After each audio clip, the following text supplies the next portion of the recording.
Greetings all. Welcome to Aquarian Diary. I'm your host, John Irving. It is April 27th, 2024. There are currently student protests occurring on campuses across the United States, which are demanding divestment and a ceasefire of the war on Gaza, which has resulted in over 34,000 casualties, almost 15,000 of which are children. Today I want to draw some historical parallels to that, astrologically, and also add some commentary of my own to this topic. And many aspects of this really bother me, for a variety of reasons.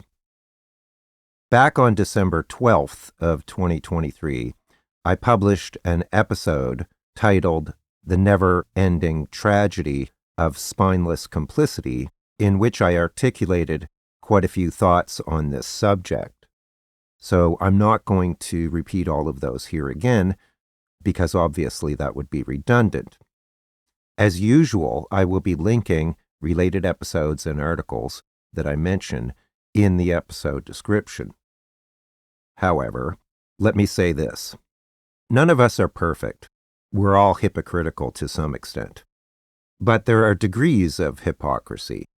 And when it comes to this topic, there is a tremendous amount of blatant and maddening hypocrisy and double standards that reaches astonishing levels. And not only that, many of the positions that people take on this topic are so obviously logically flawed and indefensible that it's infuriating. Anybody who is reasonable agrees that what happened on October 7th was tragic and completely reprehensible. However, what has occurred since then is so grossly disproportionate in its scope and consequences that it is completely unjustifiable on any level. If anything like what is happening in Gaza right now were to happen to one of our allies, or was occurring in any other country for that matter, the outrage would be relentless and the repercussions would be extreme and immediate, period. And in fact, we are extremely critical of other countries that engage in widespread human rights abuses or war crimes. And like I said, there are serious consequences for that, as there should be. In this case, not only are we allowing this to occur, many Western countries are providing the political cover and the actual weaponry that is being used to facilitate these crimes.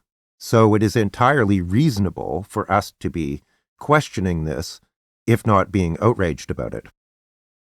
If a violent criminal was holed up in an apartment building with 1,000 people in it, and this criminal was being pursued by the police, would we not be outraged if, in their pursuit of said criminal, they destroyed the entire building and killed all of its inhabitants?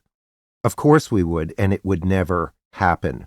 Nor would we permit the inhabitants of said apartment building to be holed up without water or food for weeks or months on end, while the police pursued a criminal. And not only that, the West is complicit in this, and it is the kind of thing that we criticize other countries for doing, countries like Russia. So it undermines our moral legitimacy, period. The next time that some rogue nation comes along and does something horrendous, what ground do we have to stand on to criticize them? Our hypocrisy has just terrible implications.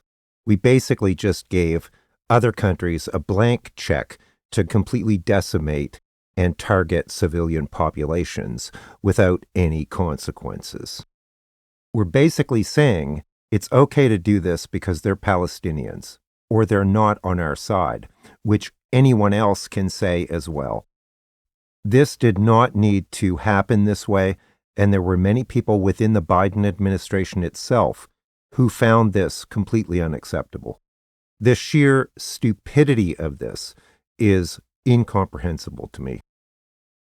I have been tremendously disappointed by the commentary that I have read or heard from many pundits and news anchors and so forth, who view the situation with a remarkable degree of dispassionate callousness, as if all of these civilian casualties are either justifiable or necessary when clearly they're not.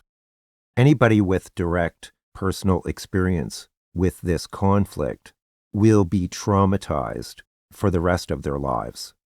There is no way that you can be engaged in or witness these kinds of things without suffering from something like PTSD.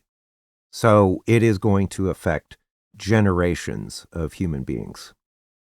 And as I have been making the case, it is a tremendous blow to the credibility of our nations, and at the worst possible time, for our defense of democracy as a legitimate and desirable system of governance. The negative implications of this cannot be overstated. This whole thing has been a complete blunder. It is a black eye on all of us. And the fact that we have intelligent people, well-informed people, who are justifying, like I said, the kinds of abuses we associate with the worst regimes on this planet, is just jaw-dropping. These people should be completely ashamed of themselves. It's just shocking. And on top of that, what is the geopolitical benefit from this? It's almost all downsides. Even politically in domestic terms, downsides. It's negative. It's bad. People who have a strong moral or ethical compass find this situation completely abhorrent, and there is no rational or intellectual justification for it. It's like Vietnam all over again. And there have been thousands of protests occurring around the world about what's happening in Gaza.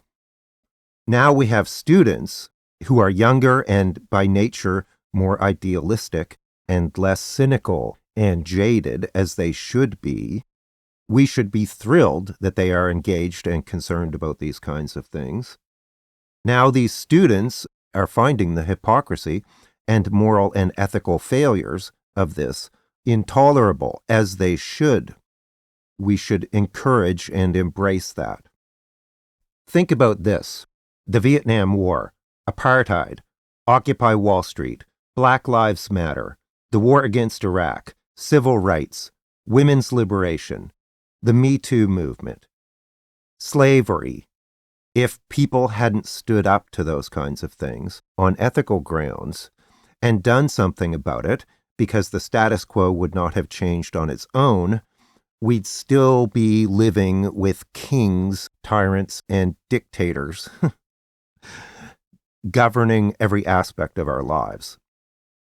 So all of those things I just mentioned, from the Vietnam War to apartheid, to the civil rights movement, to women's liberation, if people hadn't protested those things, nothing would have changed. So my point is that the students were right. They were right in the 1960s, and they're right today. In the 1960s, these student movements were met with fierce and sometimes completely unjustified efforts to stifle them and put them down. And at Kent State University, they were actually shot by other Americans, one of the most tragic events in American political history. I have a disdain for blind partisanship, because partisanship can lead people to compromise their morals or ethics in favor of whatever the partisan position or interests are. Like I said, there is no moral or ethical justification for killing tens of thousands of unarmed, non-combatant civilians, period. It's extremely unfortunate that we're in this position at this time. Of course, the United States has an election coming up in November, which is critically important. And on the Republican side of the spectrum, we all know that that would be completely catastrophic were they to win. And yet, here we find ourselves in this intolerable situation where these unjustified and unethical and immoral atrocities are being committed, And people are saying, well, just put up with it because we can't let the former guy win. It's an incredible and unfortunate ethical dilemma. But I want to say again that the students in the 1960s were right, and all of those things, whether it was slavery or apartheid or the Vietnam War, were wrong. Remember, the people who resisted the civil rights movement, women's liberation, an end to slavery, those people were all on the wrong side of history, and they still are today. And yes, if the company you are working for is engaged in highly immoral activities, it is entirely reasonable for them to be pressured into changing their behavior.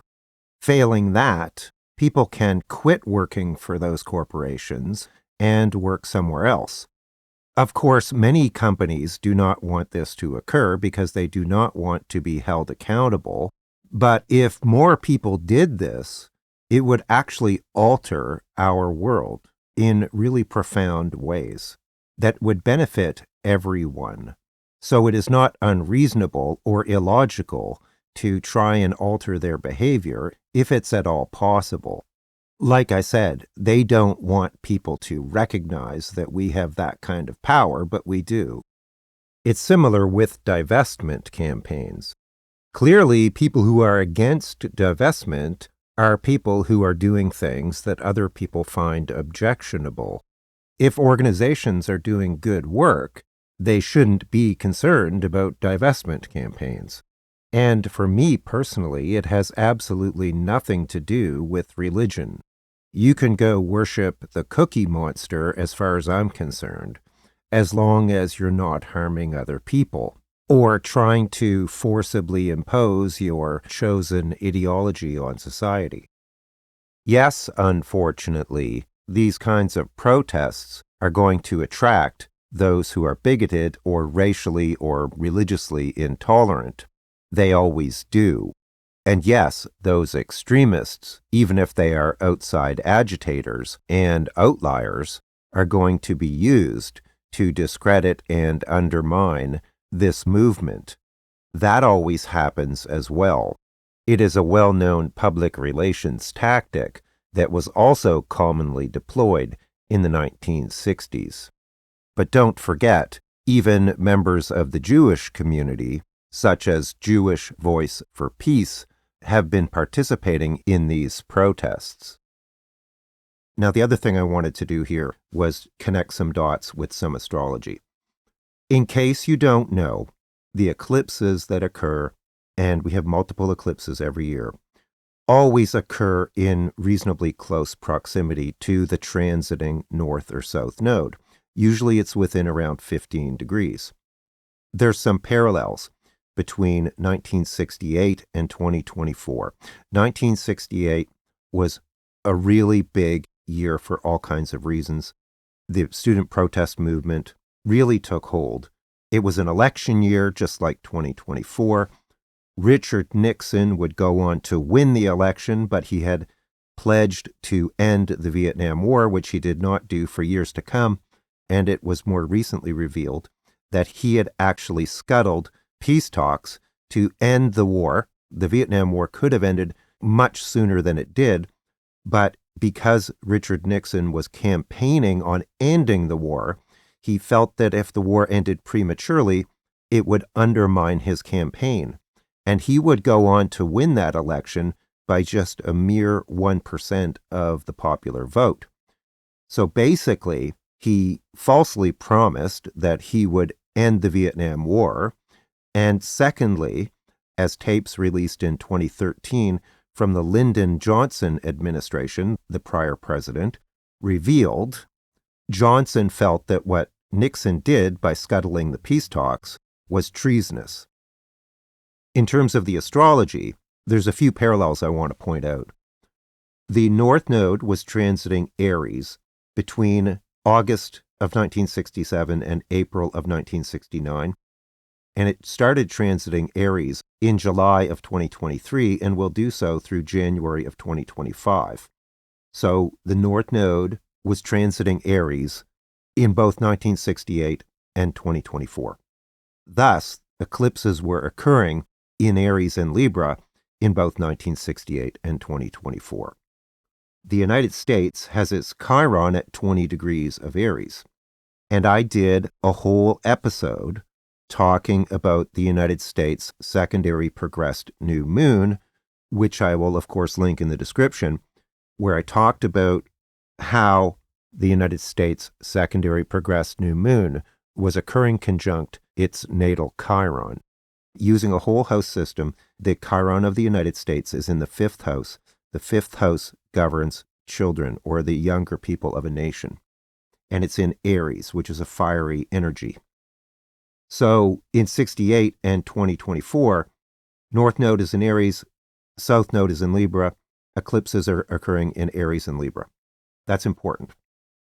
Also, between 1968 and 1977, Chiron was transiting Aries, as it has been since 2018 and will be so through 2027.